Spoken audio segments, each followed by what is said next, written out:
We are live. Well, welcome to another episode of the Reintroduction Podcast. I am your host, Chris Estefanos, and I'm here with my co-host, Mina Suiris. Hey, And we hey. have a very special guest with us today. And I always say very special guest every episode, but Deena Guirguis is a dear friend of ours. We've known her for a very long time. And ironically, Deena and I met in 2009 in Kenya. Um, and when Deena and I met, we went on this like crazy mission trip in Africa with like 300 people there. And we just have continued to be friends, and we've built our friendship through Heba and I have, really found that Deena's been such a powerful person in our life and has really loved on us and has been there to bless us so many times. There's been many times where we've called Deena in emergency childcare situations and said, "Deena, can you come help us?" But anyway, I digress. Deena, why we bring Deena to this conversation is Deena and I have had very profound conversations on this subject. Deena's a child therapist in DC public schools. She serves at STSA, St. Timothy and St. Athanasius. I know her from church and through a variety of services where we serve together. And we thought she would be a wonderful person to have on this conversation because she shared a lot of really insightful thoughts with me about this topic, and we wanted them to be shared with you guys. So thank you, Deena, for coming on. We appreciate you being with us. I think you're being very kind. I think it was more me getting very impassioned in your house about this topic and my frustrations with how we talk about it. And that's how we ended up here. But thank you. That's very nice. Maybe. Regardless, Deena, we're so happy to have you. Thank Chris, you you. probably didn't know this, but Deena was my fifth friend that I made in DC, number I five. didn't even know this. And yes, I do keep track of the numbers of my friends, in Wow. case you're wondering. Yes, That's so I've funny. known I've known her since I first moved to the area in Coptic Club in college. And always happy to share a conversation and hear your thoughts on many topics. This one in particular, we're really glad you've decided to join us on this one because it is quite a difficult topic.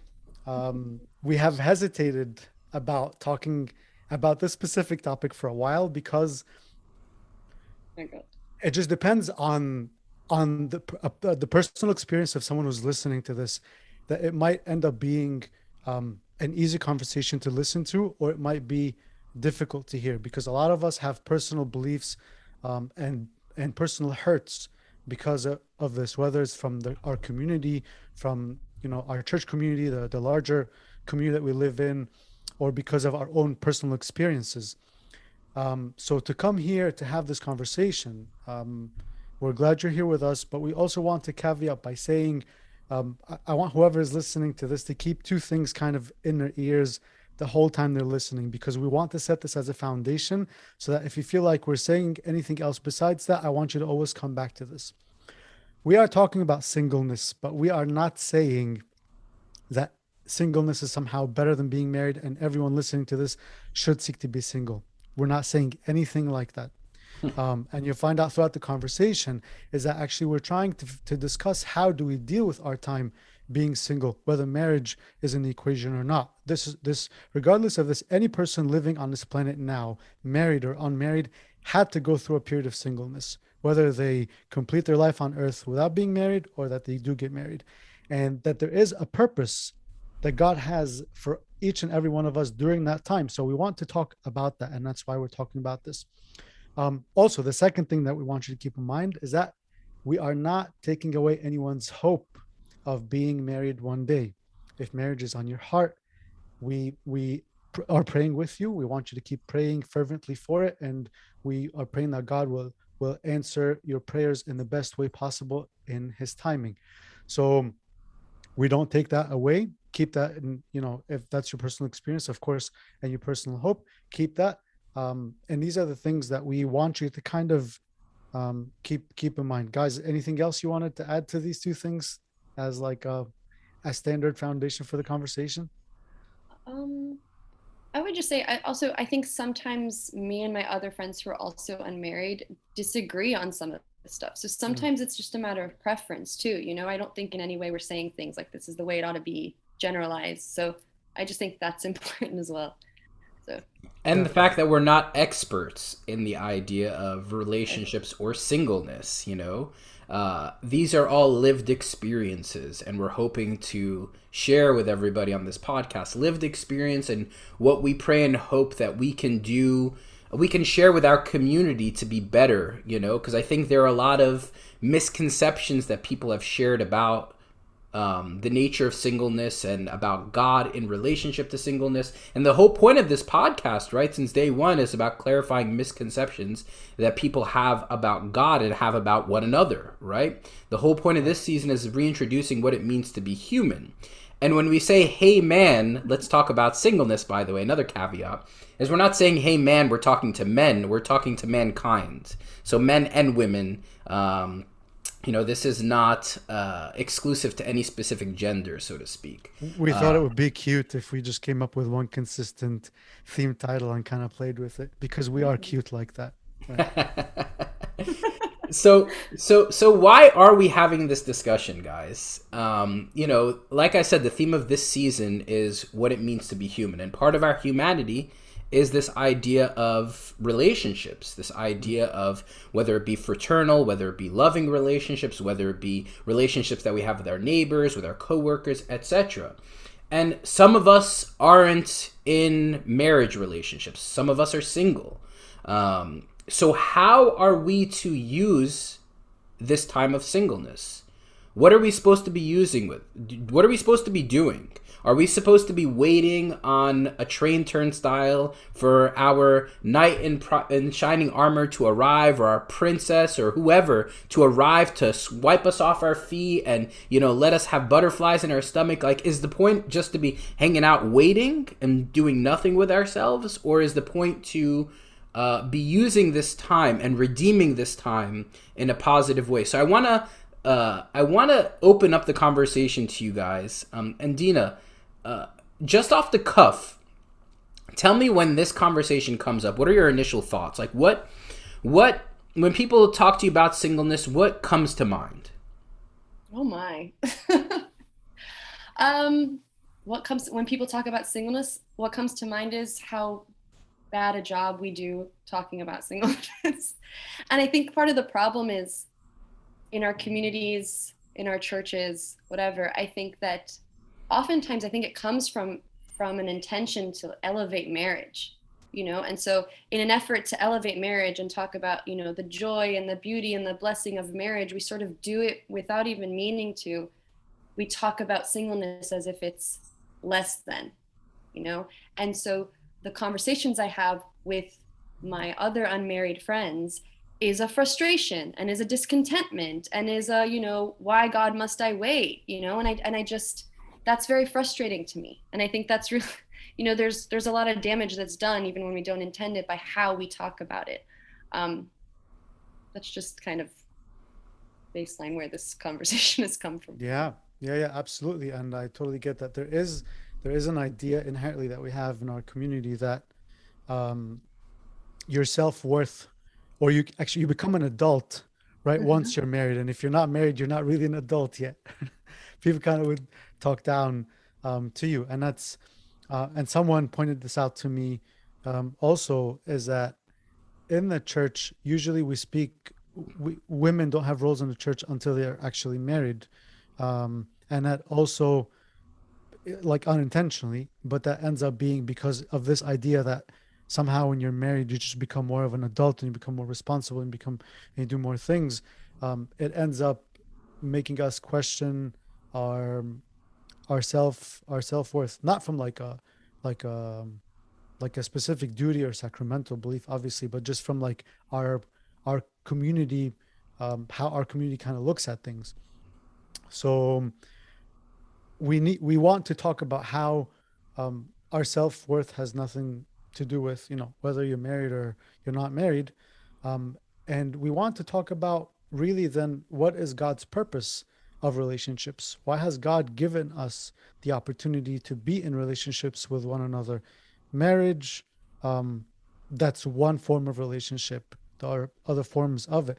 And I want to ask you guys, what is it that God has intended for us to get out of relationships, and how can we take advantage of that as single people just as much as married people can?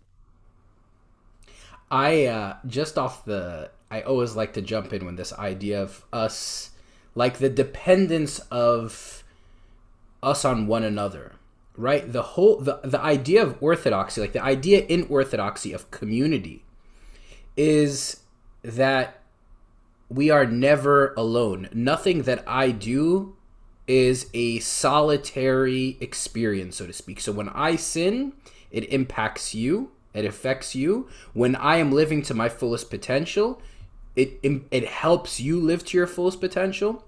And this idea of we are not meant to be alone. We don't live as isolated, solitary individuals, right? Or persons, right? The way the Orthodox person defines a person is one who interacts with his or her own environment, right? So I only know that I am a person because I have somebody to interact with. I only know that I'm funny because I have somebody to tell a joke to. I only know that I am kind unless I have someone to be kind to, right? So an isolated person is one that separates himself from his or her own community. So it's like the fundamental premise in orthodoxy that we need one another, right? And even in the sacrament of confession, we go to reintegrate ourselves into the body of Christ, right? Like, again, because when I sin, I impact you. And I digress. But the point that I'm trying to make is that we are not meant to be isolated individuals, right? The purpose of relationships is to help us live to our fullest potential, to learn things about ourselves that we maybe had not known. Again, I only know that I'm funny when I have somebody to tell a joke to, right? I'm not going to just sit and tell jokes to myself and laugh at myself in the mirror. You would think there was something wrong with me. Maybe I do sometimes, but you would think there's something wrong with me. So that's what I see as the purpose of relationships, is to help one live to their fullest potential, to reach kind of where God intends us to be. So whether that be, again, married relationships or fraternal relationships. What do you think, Deena?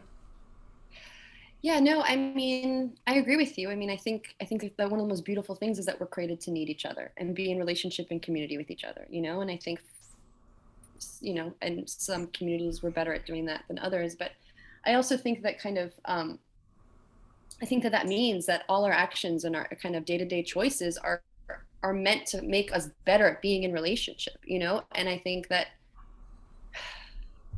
yeah, I just sort of lost my train of thought.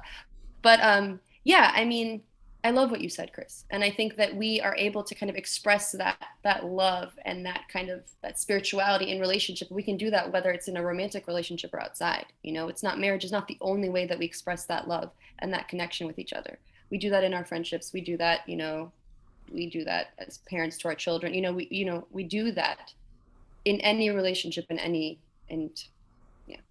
So it's not just in a married relationship that we learn about ourselves or we learn how to reach our fullest potential, because a lot of times you hear in church circles that the purpose of marriage is to be holy, not to be happy. And it almost like reduces the idea. I say you can be holy and happy in marriage. I think it's a fantastic thing.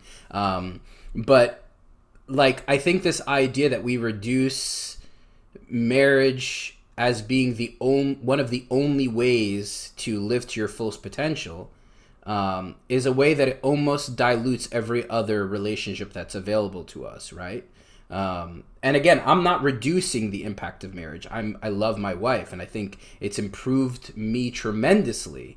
But I do think that there is an intimacy in friendships that is often available to people if they allow it to be. That I think a lot of times we are scared to be vulnerable, right? Scared to share things with one another. So that's why our friendships don't live up to what they maybe can be. Yeah. I'm sorry. Sorry, Deena, go ahead. No, I would argue also, I think if we have it in our minds that the only way to truly express that like intimacy and relationship is in marriage, right? Then I think that we inevitably put a barrier on how close we can get in our friendships, right? And I think that, so I actually really appreciate that you said that, right? Because we not only do a disservice to our friendships, we do a disservice to our marriage too, I mean, sorry. I think that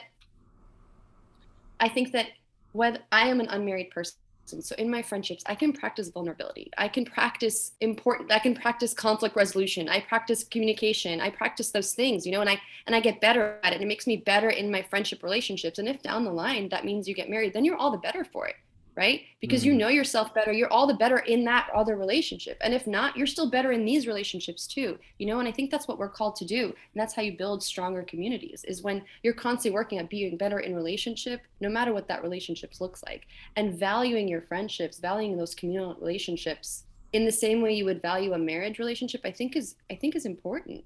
I think that's the only way that, oh, you're making No, I faces. love that. I love that, because I think we reduce friendships so much, right? Like, True. oftentimes we're not good friends to one another. We never bring out the best in one another. We bring out the worst in one another. So I think, like, it makes me have to question myself of how I even approach friendships, right? So I love what you said there. I think that's so real. I want to touch on two things that you both said. And also to kind of add to this point is that we have reduced what friendship means. Because if you were to, I try to Google this, if you were to try and Google were David and Jonathan Mm. and stop, like one of the first things that would come up, it would say lovers.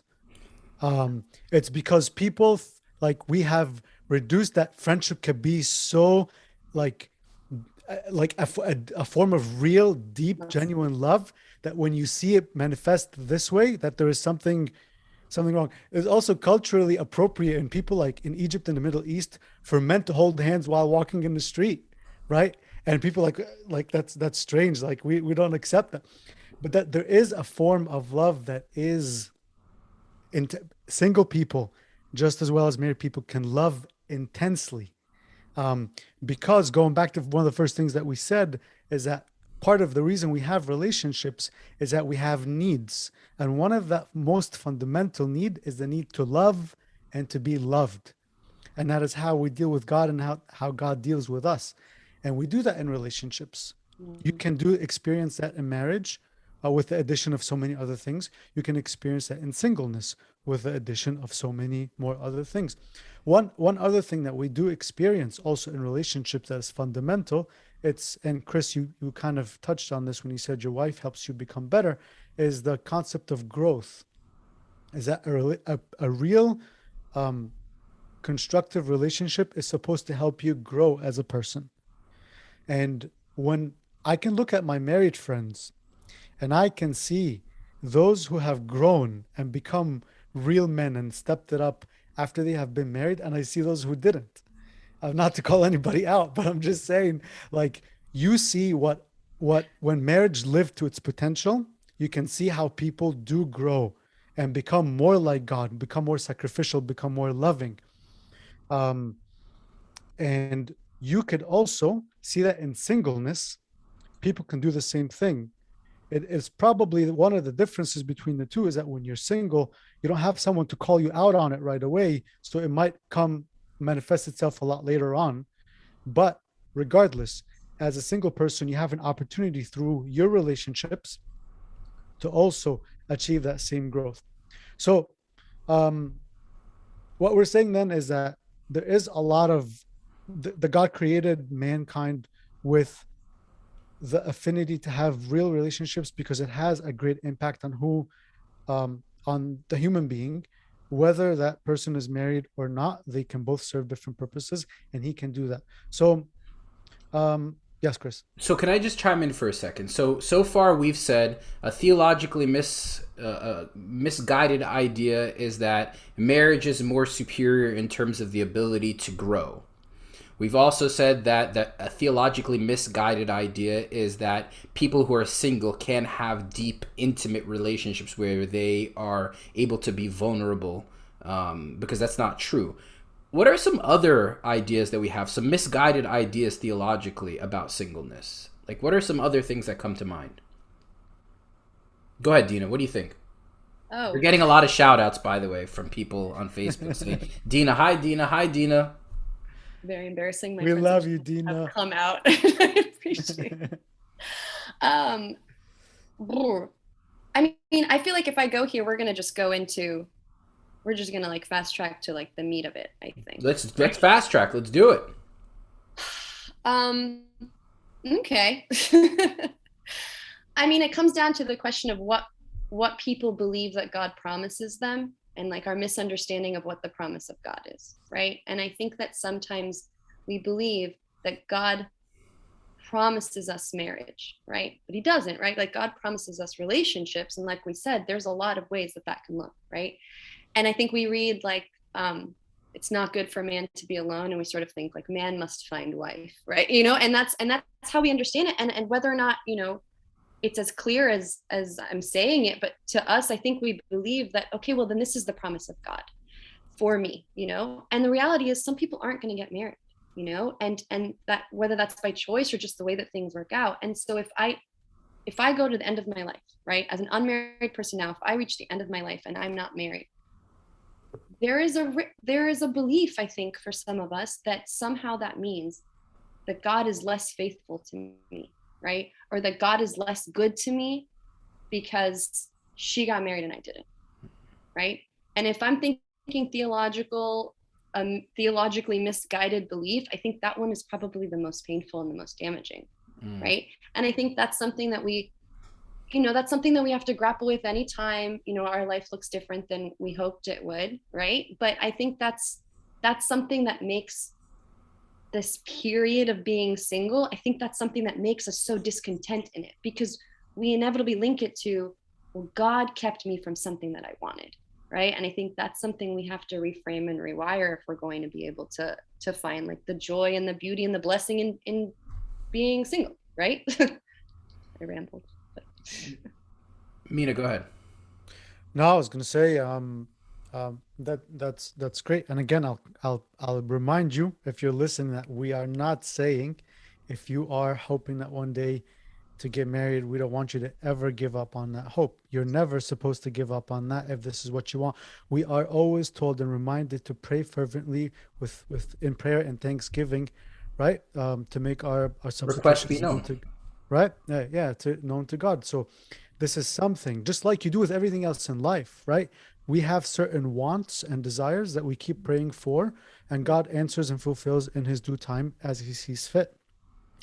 You mentioned the verse of the whole idea of Adam and Eve, and how God said, looked at man and said, it is not good for man to be alone. Actually, and someone else pointed this out to me also this last week, is that that this verse is about community. Some people believe that the verse is just about having community, because it only mentions that Adam and Eve, quote unquote, knew each other, as in like sexual like relationship between the two, only after they left paradise. So before that, it was meant like in a sense of community, and we're all supposed to experience that somehow. But I do want to come back to what you said about things that are difficult to hear, and sometimes that we believe ourselves, and kind of they hurt us in the long run because they're not theologically true. Go ahead, Deena. Sorry. You were gonna say something? I get excited about things. Do it. Say it. Go. So yeah, I mean, yes, I think theologically that is a damaging thought, right? Like that for us to believe that the goodness of God is linked to me getting what I want is damaging. But also just psychologically, like what that does to us, right? Sorry, I'm gonna put. Tell us as a therapist.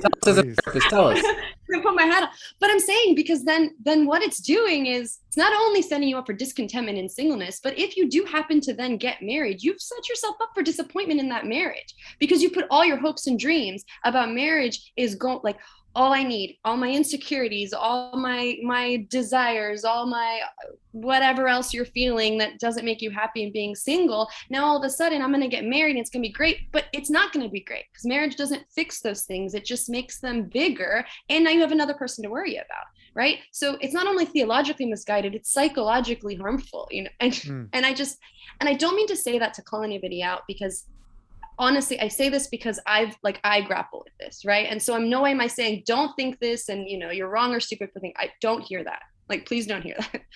I'm saying we need to deal with this stuff. And if you are unmarried, like, this is the time to deal with it, because you have the time, you have the availability. Let's deal with it now, because if it so works out that you get married, it's a lot better to have dealt with some of this stuff, dealt with like where your relationship with God stands. Because what if your marriage doesn't look the way you want it? Well, now you're dealing with the same thing. Why is God not good and faithful in my marriage? Right. And so I just think it's important, and part of the blessing of being single is you get to do this in the freedom and the space of being single and untethered to a person, right? It's a lot harder to work through this stuff when you're in a marriage. Someone told me that they went to a priest and they said, I want to get married because I'm lonely. And the priest said, well, did you know that married people can be lonely too? And that's the idea, right? Is that we think of marriage as the solution to all of our problems. But there are some things and there are some needs, essential needs that we have as human beings that are only fulfilled in God alone, and in multi-purpose relationships outside of marriage as well, that married and unmarried people should seek. So also when married people stop going on retreats because they're done looking for a partner, right? Or they stop being part of a community, or they just look at their nuclear family and focus their entire attention to that, neglecting the rest of the body of Christ, then we say, well, you're also neglecting a big part of what relationships are meant to do to you and what you're supposed to do to those relationships. So for sure, these are great problems to have, or things to talk about. Another, I think, some of the other theologically misguided things that we say is that we say that, okay, you're either you either get married or you become a monk. There's no in between. But that is not really true, because we see many examples. Well, for starters, we see that the monastic tradition, monks or nuns, started out in the 4th century. So what did people do before that? When you talk about the apostles or Mary Magdalene or St. Paul, there were people who lived in ministry in order to raise, like Chris was saying before we got on, spiritual children. And that is a ministry in itself, that there is a purpose to, and something to it. There is also another idea, but I know we don't want to get too much into this, but I think it is worth mentioning, is that the idea that just marital love is the highest form of love, that somehow just like being able to show love to your partner, also having the sexual component being a vital part of your relationship, that somehow you can never experience that outside of marriage. Again, I think dealing with sexual desires in general and how is that fulfilled in marriage and how can it be fulfilled outside or whatever, it's a completely different topic. But I think it's worth mentioning that that Jesus was a single man. And I think that he also gave us the idea that if he came to fulfill every element and aspect of humanity, that there is some truth that we can experience in him, that somehow can give us an experience that maybe we don't have to have it physically. There are some things that there are ways that we can show love to one another, and whether you're married and you're not married, if you don't curb your sexual desires, you are in for trouble. So these are like, and this is what we have to talk about, like what is the difference between wants and needs. Do you want to have children? Do you need to have children? Things like that. These are things that sometimes we make our needs, we make our wants our needs, and it kind of take over. Chris, did you have any thoughts? I mean, I think we've shared a lot of theologically misguided ideas, just things about the goodness of God, that the goodness of God is dependent on whether or not I'm married. The goodness of God is dependent on what I want being fulfilled. The goodness of God, I mean, we have to just set the precedent, right? God is good, period. Right? Like, if you're listening, God is good, period. His goodness is not dependent on how things manifest in your life, right? His goodness is the fact that he makes himself near and present to every single one of us on a day-to-day basis, that he lives within us, that he's there to encourage us, that he's here to speak life into us. Like, the Lord is good, period. He's good all the time. And if there is anything within you that makes you believe that there is like a pause to that set, like there's no but after God is good, but it's just God is good, period. And I think we often put God is good, but this. Mm. And I think that is damaging to our relationship and our ability to draw near to him, right? And I Yeah, think and we're it's seeing. sorry, Chris, and to add to that, like sometimes we feel guilty and we feel like there's something that we are doing wrong if we hit a certain age and we're not married by then. And I was talking to a friend, and she said that the verse of "delight yourself in the Lord, and He will give you the desires of your heart" is usually used in that context. People say, "Give you advice. No, this is what you have to do now, and God is going to give you all your desires." And somehow she feels like if if she has been doing that and she's still not married, then somehow she's been doing it all wrong, or Mm, God has chosen to bless someone else and not bless her. Um, and that's something that can, going back to what Deena was talking about, it can be damaging in the long run because we know God's goodness um, is is throughout all circumstances. mm. And that's why I personally, okay, go ahead. Yeah. No, I tell me, why you personally? no, I was gonna go off on a tangent. Go. You No. caught me. So I'm glad that we addressed this point clearly, Yes. right? The goodness of God is not dependent on whether or not I find the spouse. I'm glad that we addressed other misconceptions that we have had about the nature of God in relationships. But I guess the question is, okay, I'm listening to this podcast. Thank you guys for telling me all this encouraging stuff and sometimes depressing stuff. Maybe some of us said some depressing stuff. We hope you're not depressed from anything that we've said. We hope that you're encouraged about the fact that this time, I don't even want to call it a time, that singleness, and that's another misconception that we say, is like singleness is a time, is a period, right? Because again, like Deena said, it may be forever. Again, if you want to get married, go after it. Get on dating apps like Meet and Right. Do things that are, pursue, things that are relationship oriented. Go to retreats. Do things to put yourself out there. But for many of us, for some of us, may not get married.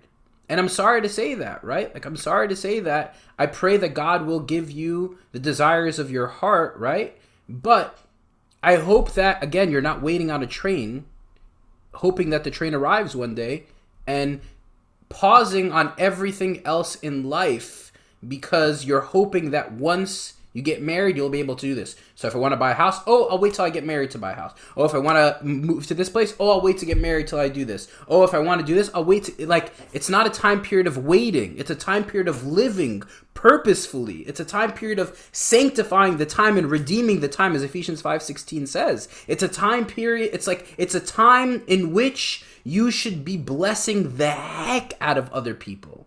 Meaning, you don't have kids, you don't have a wife, you don't have all of these. St. Paul says it clearly, right? He's like, you are concerned with the matters of the world, right? In 1 Corinthians 7, he says, but when you're unmarried, you're able to give yourself to God. You're able to give yourself to people around you. And I'm sorry if I'm the bad guy in this podcast, but, maybe you guys can speak to this. Maybe you guys can chime into this conversation of this idea of singleness is not just a period of time of waiting. It's, what are we supposed to do with singleness if we are single? What's this? What are we supposed to do? I'm glad to keep you as the bad guy in this conversation. Thank you. I'll be the bad guy. Deena, tell us, what do you think? I don't think you said anything that was bad. No. I know, but people may be listening and saying, you burst my bubble, Chris. You said something really mean. That's an interesting word that you used, because I was recently listening to someone where they were saying that they had to reconcile feeling like God was being mean by not giving them a spouse. And I think that's so interesting, because the God that we say that God is not mean, right? But again, we think about it in terms of the world, in terms of what we want, and it feels mean that I don't get what I want, and you guys have both said this, and I want to reiterate, you don't hope for what you want, pray for what you want, and that's the beauty of having a personal God, that we sit there and we can have very real conversations hey, God, this is what I want, this is what I had imagined for my life, this is what I dream about, right? I want those things, and I believe in a God who listens to that, right? But I also need to know that I don't necessarily that if I don't get that, there is good in that, and we've kind of beat that to a pulp, so I won't keep going. But I don't think you said anything bad. Well, and I So want to add to that, just one thing that's also important, because in this conversation, a lot of people will say, I just want to know, right? Just Yeah. let me know if I'm going to get married or not, so I can just, but that goes back to the point that Chris was saying. Well, actually, it's better that you don't know. It's better that God just doesn't come and say, you're going to be married or you're not going to be married, because certain things they're so much better when they're taken by faith. You are faithful that God is good, and that God will never withhold from you something that is good for you. We know that for a fact. So to live on faith, day in, day out, one difficult day, one sad day, one crying day, but one hopeful day, one hopeful date, one great relationship, one sucky day. Like there is, like, that hope is a good thing. Hope is always a good thing to have, because it encourages you to take the next step. It encourages you to have faith and to take a deep step of faith. So we want that to always be there. That should never be taken away. That should never change. So it's good that you don't know. It's good that I don't know. It's good to just trust in God, deal with it day by day, hoping. But like Chris was saying, the most important thing is that you don't put your entire life on hold, because you are waiting for that to happen. And then you're going to wake up one day when you're like 70 or 80, said, well, you look back and you say, I waited this long and I never got married. I wish I had done this, and that. There was a story I heard about someone who ended up going to the monastery. And he was very successful in his career. He went and he bought a nice car. He went and he bought a nice apartment. And like 6 months later, he left it all and he went to the monastery. And people were like, what? That was stupid. Why'd you go buy a car? Why'd you go buy an apartment if you were going to leave it all and you were going to go to the monastery? He said, well, I am faithful. Like, it hadn't happened yet. I'm faithful in what God has given me. I was living my life as if it wasn't going to happen. And when it does happen, I just deal with it. I fix things. I'm not going to just like abandon all hope on life just because I have this idea that I want to get to that I may never get to. So that's really important to do that. But we do want to talk a little bit about what the challenges that face us when we talk about this conversation is, because being single also comes with some challenges that some people might find difficult. So can we talk about the blessing before the challenges? Sure. I like the blessing, starting with the positive, and then let's talk, because we always talk about the challenges. Sure. Let's talk about the blessing of singleness. I was just thinking that we're talking a lot about how it's hard and believe in the goodness of God. And that story is beautiful, Mina, but like, it's really hard for me to relate to people because I'm like, that is a very spiritual person, So I'm like, for me, I really did want the opportunity to talk about how being single can kind of be awesome. And again, that's not to say that if God tomorrow was like, here, let's get married to this amazing, perfect man, that I wouldn't be like, all right, let's do it. But I'm saying, like, there's still, like, I can still wake up every day as an unmarried person and be like, okay, I'm so grateful that I get to live this life, Absolutely. And I'm going to try to figure out how to phrase this without like saying anything wrong about marriage. Say it. Just say it. I was like trying to think of. So I think that one of the thing about marriage is you're locked in, right? Like, you're locked in and you have a lot less options. And I don't mean like, and that's why I was like, explain, like, clarify. Yeah, I'm not trying to say marriage is like a prison. That's not what I'm saying at all. It's not a prison. Marriage, it's beautiful. And being locked into like the person that you're married to in this loving, beautiful, supportive, that's great. Like, okay, that's beautiful, right? So like, don't hate me on the internet. That's not what I mean. Okay. But I'm saying, like, you have a lot less options. But as an unmarried person, what do you mean by options? You have to make your decisions with the consideration of another person. Okay. Every single decision that you make, right? Versus me, I get to wake up every day and be like, okay, God, like, what are we doing today? Right? I get to decide how I spend my money, who I spend my time with, where I go, what I do. I get to make all those decisions, right? And every choice is available to me. If I want to try something, like the other day, I was like, I want to go rock climbing. I went rock climbing. Okay. And I just okay. It was a one and done. Like, it was great, but I don't want to like paint this picture. I'm just saying, I decided it spur of the moment and I got to go do it. And I didn't have to check in with another person or figure out our budget. Like, I got to do that. And I'm also super available. If last minute someone calls me and they're like, hey, we need last minute childcare. Yeah, I can up and pack my stuff and go because I'm available in that way. I And can I speak to want to that. say, Thank you, there's, Deena. you're Thank you, welcome. Deena. Thank you. Well, Thank you. you have wonderful children. Happy to do it. But anyway, I mean to say, I think there's historically, I think that has been abused sometimes, and like, oh, the single people will just be the backbone of the church. And I think there's, so I'm not saying that's always great, but I'm saying for me, I get to be available should I choose to do that. And I get to say, yeah, I get to go and do this. I get to go support this. I do that. And there's something that's really free and really fun about that, and I think that that's not talked about enough. So. I mean, I can only speak to the blessing of being blessed by a single person. Because I think that's so true, right? Like, it's such a beautiful thing to be able to be free to bless others. And you can do that within the context of marriage. But like you said, Deena, you said that you now have to consider another person, consider your children, consider your family, right? Like, you can't sit on the phone for an hour and a half with somebody whenever you want, talking through somebody's problems because you have a family to attend to, right?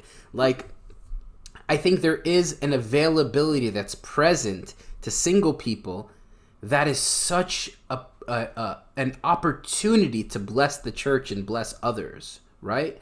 Like, it's such an opportunity. It's such a space that we don't tap into enough, so to speak. And we don't tell single people, you are so blessed in your ability to bless. You are so free in your ability to bless. We tell them, hey, I know this guy who may be interested or blah, blah, blah. We're like so quick to assume that single people are lonely and that they need us to fulfill their life, right? And I'm not hating on married people that want to get their single friends married. I think that's a beautiful thing, right? I'm just saying, to make the assumption that single people are unhappy because they're single is a fallacy. And it's again, I'm not telling married people, ask permission, right? Don't just tell them, oh, I have this single person or that is single, that's a good guy, blah, blah, blah. Like, ask, hey, are you interested in dating? Like, do you want to meet somebody? Because I think to make that assumption is not a fair one. And thank you, Deena, for blessing me in my life many times and my children's life, and using your time. Again, I keep referring it to a time. I'm sorry. Using your availability to bless my family personally. Well, yeah. You said something that the assumption is that single people are unhappy. I don't think that's a fair assumption, because I know I am a very happy person who, it's like, thank you for saying that. But I also think if you are a person who is unmarried and you are unhappy, then I think that you have an opportunity to do something, like figure out, use your time. What makes you happy? What's something you've never done before? Where can you go and meet new people? Maybe you have a community that's not really supportive, and that's part of why you're feeling lonely, and so I would just say, I appreciate that that's not the assumption, but for the people who are single listening, if you're feeling unhappy, then you do have the power to change that. Mm-hmm. You can't go out and get yourself married, but there are ways to find out. Sure, Chris, maybe tell me the secret. I don't think you can do that. But I'm saying, if you're not feeling fulfilled, then that's a deeper issue that marriage isn't going to solve. So what can we do to find that for you? Is it working on, maybe your relationship with God has some work that needs to be done. Maybe it's your community. Maybe it's just figuring out things you're interested in. So I just wanted to say. I'm glad. Mina, go ahead. Sorry. I was going to say, I'm glad you incorporated some of the little challenges in the blessings. That's kind of a nice twist on things. Didn't even realize you did. Good play. I was going to say, though, there is something in common that we see between successful single relationships and single growth with successful marriages. And that is when life is lived for the other. And we see that obviously in the life of Christ in every single way, in the life of the apostles, life of the saints of the church, and we take that onto ourselves. We see it modeled in in a good faithful mother or a good faithful father. We see them constantly sacrificing for the sake of their children and for the sake of their spouses, and that makes them better. And looking at someone who's living their single life, of course, there's all that fun stuff that you can do to enjoy life. But if that's the only thing you're focused on in your single time, you will end up living still an unfulfilled single life because you filled it with fluff, which is still good and needed. But the one of the most important things is that there's a reason why when you do something good for someone else, you feel good. God put that desire in you for a reason. And that is because we are meant to live our life for different people. I want to read to you guys. I asked this exact question to one of my friends. I said, what are some of the blessings of being single? And this is the response she shared from. She's an amazing person. I wish I could share her name. I didn't ask her for permission, so I'm not going to. So I'm just going to tell you how she responded to this question. She said, the biggest two things I've been blessed with are freedom and opportunity to love and dedicate myself to a lot of people all over the world, rather than just the narrow view of only loving my nuclear family. As a single person, particularly a single woman, I'm able to care for both married and single people alike. Have been able to live in family and community with so many people in so many different places, learning from them, delighting in them, and offering of myself to them in various ways without the weight of constant responsibility. For example, being able to love and delight in the children of my friends as well as my family. Being able to actually visit widows and orphans and stay with them. I get invited into people's lives in a special way. And I am also better able to see and delight in others who may be experiencing loneliness or isolation, both within and outside marriages. I think we as singles are called to friendship with people around us. And Christ, when he described his loving relationship to his disciples, called them friends. And I do believe that is a holy and special calling. That's really about opening your heart wide to loving people who are different from you selflessly, without any expectation of getting in return. In life, we are called to love, not just to be loved. And we get to experience that joy of loving without necessarily seeking to be loved, and experience what it means to be loved by God, and experiencing his love through the love of so many people in so many different ways. It is actually a colorful way of living, if you ask me. I thought that was so profound, and it summarizes exactly the life of sacrifice and the life of giving oneself to others for the sake of personal growth and the growth of people around us, and manifesting the beauty and the blessings of what it means to be living single. Right? Deep, right? Yeah. That's great. Mic drop. Yeah. One of those Yeah, lines. it was awesome. It was awesome. I agree. There are many challenges. We don't need to probably get into them. It can be a discussion for a different. Because I think people know the challenges. Like, I think people feel the challenges, right? Like, we our goal of this podcast is to clarify the misconceptions that we have about God and about one another. And I think the misconception that we have, again, is that this is a period of time, that this is God's goodness is dependent on me getting married. A lot of the things that we already mentioned. But I think, Deena, you said something earlier that we didn't get a chance to really talk about, and I think it's so important.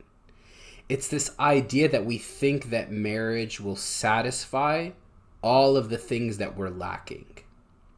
And it does feel like oftentimes like people like level up when they get married, like they level up, right? This idea of like you see people's like social media profiles and it's as if life was the worst before they got married, and then as the moment they got married, life was complete. I can share how awesome my life is and how great my spouse is and how this and this is. And I mean, listen, to all those who recently got married, and I'm not hating on nobody. I love that you married. We know you married your best friend, bro. We know you married your best friend. We love that you love. We love that you're enjoying everything. But be conscientious of the fact that it's like, it's a little annoying to those who it's definitely annoying to those who are married. You know, that life is now, and forgive me, forgive me. I'm just saying it because it's a little insensitive to those who maybe aren't married, right? It's as if they're making it seem like life before marriage was miserable. And I think it's the antithesis to this whole conversation, right? And again, I love the fact that you're married and you love your partner and your spouse. It's fantastic. But I think we have we paint this distorted idea on social media that marriage is like the pinnacle of life. And before that, I was like, again, waiting on this train platform for the train to arrive, and now the train has arrived, and hallelujah, I'm going to my honeymoon, you know? Versus, I love what that woman said, Mina. Holy moly. What a purposeful, like, living to her fullest potential. And I feel like I envy that as a married person. Not gonna lie. I mean, my wife and I, we love to bless people. Like, Heba's been such a great support to ministry and stuff like that, but I can't do what that woman does. I just can't do it. I don't have the space available, you know? So it's just, it's a beautiful thing to see how she expressed, how she redeemed the time in Ephesians 5:6. And I want to take this point and kind of speak on the opposite, the flip side of the coin, because you're speaking to the, like, yeah, maybe married people, whatever, should be doing this. But I'm also, from the single point of view, is that if you're seeing this, it should never discourage you. Like, I know sometimes it's hard being always invited to baby showers and bridal showers and things like that. And sometimes it's hard. But I think addressing some of the core reasons of why this happens, acknowledging why loneliness is a real thing and how to deal with it, how even Jesus himself dealt with loneliness, and that's a real thing. Like, it can make you less resentful. It can make you more optimistic and more happy for others around you, for what they're going through. Like, to be happy for someone. And if you truly feel like you are part of that community, then when you see a post about a friend who is being married, then be like, awesome, I'm really happy that they got to experience that. If it is a real, you know, as long as they're portraying real emotions and not just like Chris saying it's a facade of happiness. But it is real. It is a real love for others around us, that we as single people should also be very supportive of our married friends. And we don't see that much as well. We see a lot of our single, like, I'm just going to go on vacations with my single buddies. We're going to turn it up and forget about this, you know, the married guys. But like, honestly, we do have a responsibility towards our married friends that we need to talk about. So, you know, as we kind of like wrap this up, like, when we talk about, because we're going to talk about what are the duties that married people have towards single people, or what single people have towards married people, you know, what do you guys think of? I'm sorry, I was just the guy who could make fun of married people because I'm married, you know. Sure. I took that full opportunity to do that, right? Because I love doing Definitely. that. It's my forte to make fun of my married friends. I love them. Amen. Because, you know, our responsibility, married people, our responsibility to single people is to support and love them. And be careful what you say, because I'm going to hold personally, I'm going to hold you to this. Go ahead, Deena. Go for it. Can we, as the single people, talk about the duty of married people? Are we allowed to do that? Tell us, single people. Is that okay? Sure, Deena. I'm sorry. I would ask of my married friends is to just treat us as like individual people who are friends with you. You know, like, I sometimes find it really frustrating when I'm hanging out with married people and it's, oh, this is Deena, our single friend. When I am Deena, who happens to be single, who also happens to be a lot of other things. And I would love to talk to you about any one of those things. And if I'm feeling like I want to talk about dating, I'll probably bring it up. Or, you know, if you know someone that you think is great and it's not just he's a man who's single, you know, by all means, we can talk about it, but let it not be the only thing that we talk about. Because then it starts to feel like this is not a friendship. This is now some weird matchmaking situation that I don't think is how we build actual community. So that is my message to married people. Sorry, Chris. But you can tell me what you think the duties are, by all means. I mean, you just preach, sister, preach. No, I was just gonna say I think, and vice versa. By the way, Deena, we're not just married people with kids, and we want to be also invited to events. We're not just married, and we're not just parents. You know, it feels like also, I think Mina, you alluded to this earlier via text with us, that there is a coined statement out there that weddings are the funeral for friends, right? Like, no, weddings aren't the funeral for friends. We're still available as, you know, married people to be friends to our single friends, right? So stop not inviting us to things. I'm not making this about married people. I'm going to go back, but I think it's back to the point of community. The idea that married people and single people need to live in community with one another, and we're here to support one another. We're here to lift each other up. And again, there are things that I can share with my single friends to support them, and there are things that they can share with me. Like, Mina, you are one of my dearest friends in the universe, and I love you dearly. And I'm not making this a bromance, but you have been one of the most supportive people to me in my marriage, right? So I want to thank you publicly, because you aren't married, but you've supported me through the years and helped me be a better man to my wife. So that's like the beauty of friendship.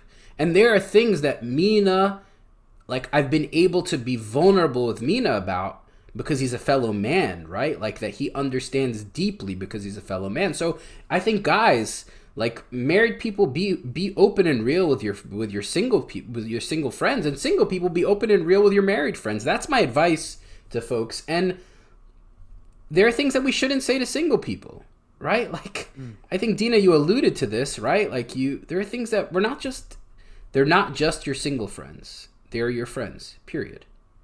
So let's change the narrative. Thank you, Chris, and also, you know, not to make this a bromance, but you know how much I love you and how much you and Heba have been there for me my entire life, my entire adult life, pretty much since we've met, and provided that sense of community to me when I needed it and when I didn't need it. Like, it was, and that's kind of like, it was a point that I was going to bring up, is that one of the duties is that friendship is binding. It should be as binding as marriage, with different duties, yes, but it is binding. It should also be through thick and thin. It should be in sickness and in health. It should be when you feel like it and we don't feel like it. There should be an obligation to friendship that goes beyond just personal circumstances. There is a responsibility that comes with it, and we all need to take that seriously, single people and married. Can I just interject to people giving Deena shout outs via Facebook? People are giving you shout outs saying, Deena, you've been that friend to so many people and you've supported so many people. Yeah, Deena. So they're You guys they're feel giving, like there was a lot of love between you two, and you wanted to include me. no, it's just people that are sharing of, and I can testify to Heba. She can speak of how great of a friend you are. Thank you. So we didn't want to just cut off the bromance and include Thank you. you. We just wanted to make this a circle right here. You know. Thank you, Deena, for living that life faithfully. Thanks, everybody. But also, some of the things that people say that, and if I keep talking about this, please stop me at some point, because I do have, like, I'll just go like this. Personal thoughts. Yes, please. Single people don't need sympathy. They really don't. They just need a strong sense of community, because they need relationships just like you do. And like I said, you have a duty. Words have power. Speak positive words to your single friends. Be encouraging. Don't make small talk out of the single married topic. It's not a small talk conversation, honestly. And if you're not close with someone, I don't think it's usually a great idea to bring it up, because you don't know what they're going through. You don't know what they've been through. I remember just one time praying liturgy, and I was dressed as a deacon, and the deacon dressed next to me, and he leans over, he's like, "Did you get married yet?" And I said, no, not yet. And he's like, "When I was your age, I had little Johnny and little Marco." So, I mean, that's great. I mean, that's awesome. I mean, also, I don't know, people need to realize this. Single people know that they are single. They know that they need to have, you know, it's better to have kids sooner rather than later. We know all of this, right? We want to have these conversations, yes, but we want to have it with our friends, like people who actually invest in us and care about us, so that we can speak openly and we can like heal and talk about things. It's not meant to be a small talk kind of conversation, because no one gets anything out of it. Don't say it to just, don't say things like, oh, it'll come when you least expect it, or God has someone special for you. Like, don't say these things if you mean them, but don't say them as like as a conversation ender, so like you feel less awkward about conversation. Don't have the conversation to begin with if you feel like, it's not your place. If you're married, invite people into your homes, your families, not just of like the adult time, but like with the kids. We want to be part of raising your kids with you. We love that, right? Be okay with the relationship changing after your friend gets married. Like, Chris, how many times have we hung out, just me and you, after you've been married? Probably a handful of times, right? But how many times did we hang out, me, you, Heba, and the kids? So many times. And that's okay, because relationships morph and they change and they grow and they become better. We have to be okay with that, and the obligation for our single people is that we do have an obligation towards our community. We can't just live our life fun and have a great time and forget about our married friends and our obligation towards them. Thanks for that, Mina. I'm done with my rant. Deena, closing thoughts. Oh God, I didn't know I was gonna close it out. I don't know. We all give closing thoughts. That's how we, it's okay. Podcast rules. Okay. Right. No, I just keep thinking about this like idea of, like this metaphor of like singleness is not a wilderness and marriage is not the promised land. Like they are both, like it's not something that you tolerate and you get through. Like it has its own beauty. And if you get married, that has its own beauty. And I think that we really have to just sit and ask God to be like, okay, I'm single, God, and not a season, I don't know if this ends, when it ends. I don't know. So like, God, what do you want me to do with this now? How do I work this out now and live my life now so that it is still a full and good life, And I think that's what I want people. Like, you can live a full and good life, even if you're not married. And I just hope that for people, because that like discontentment, that's not from God. And we got to figure out how to take that junk out, Anyway, it wasn't very beautiful closing thought. That's awesome. Actually, that's really is the gist of everything we've talked about, Deena. As long as you live life not for yourself. I think the key is purposeful living. Mm-hmm. We are not here to exist to just let the days pass by. We're here to redeem the time. There is a time for marriage. There's a time for singleness. There's a time for joy. There's a time for anguish. There's times. King Solomon speaks about that in Ecclesiastes, right? And I think the key thing is just being intentional about every moment that we live. We are not promised tomorrow. We're not promised anything in life. The thing that we are promised is that we are loved by a God unconditionally, that he cares for us, that he lives in us, that he calls us the apple of his eye, that he calls us his beloved. There's so many things that God says about us. These are the promises of God, right? So let's not make the promises of God about specific things. The promises of God are what he says about me and who he says that I am in him. And not to make the whole conversation about singleness come back to, but I love what you said. Singleness is not a wilderness and marriage is not a promised land, because I think that's the truth. It's about living purposefully. So thank you, Deena. I have to give my closing thoughts too. You gave closing thoughts. You had a soliloquy. Go ahead. Don't jet me, bro.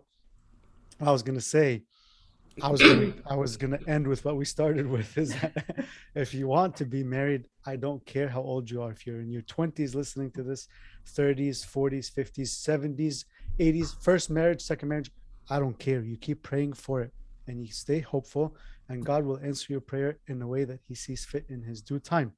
If you don't want to get married, you need to purify your motives and figure out why. Because if it's just because of past hurts in relationship, or because you don't want the responsibility, or you don't want to be bothered to answer to someone else, you probably should rethink this again, because at some point you might regret that.